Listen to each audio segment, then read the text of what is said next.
Well, first of all, thank you, Lindsay, for taking this call from Radio Italia Uno Adelaide. Thank you for having me. Professor Collins-Praino. So, from the United States, and I was saying, what's the impact, what's the relevance of science in this election, presidential election that we've just seen, which is still going on, in a sense? I think one of the really big issues that voters have been voting on in this election is President Trump's handling, or perhaps in some views, lack of any handling of the COVID-19 pandemic. As many listeners may be aware of, cases in the U.S. are continuing to rise dramatically. They now have 1,600 deaths per day, which is the equivalent of 4 full flights crashing every single day.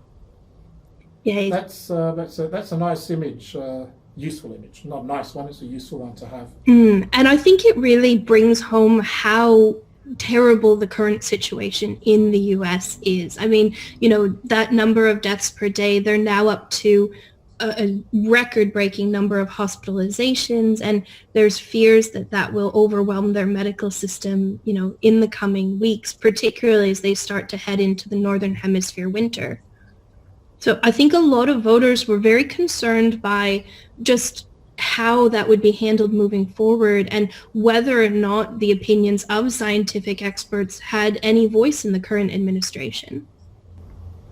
Yes, and well, it seems like Joe Biden has been paying more attention to the scientific evidence or the advice that comes from scientists. He's really developing up a transition committee of some sort. Mm-hmm. But you just reminded me that an important part of this scientific evidence is a gentleman with an Italian name, Professor Fauci. Mm-hmm. So he seems to be a highly respected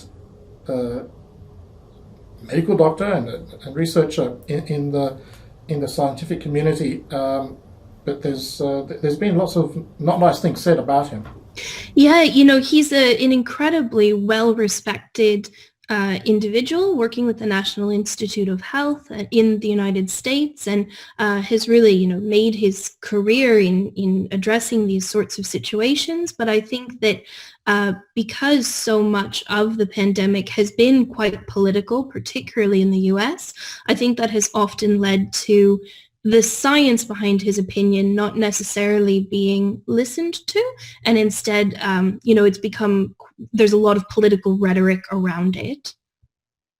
I think it's important to sort of look at what Joe Biden's done in the past week, and he already has started a transition team in order to try to combat the pandemic. He's also tried to make some transition plans in other arenas as well, and reassuringly, much of that transition team are some of the most well-respected scientific experts in this area in the world.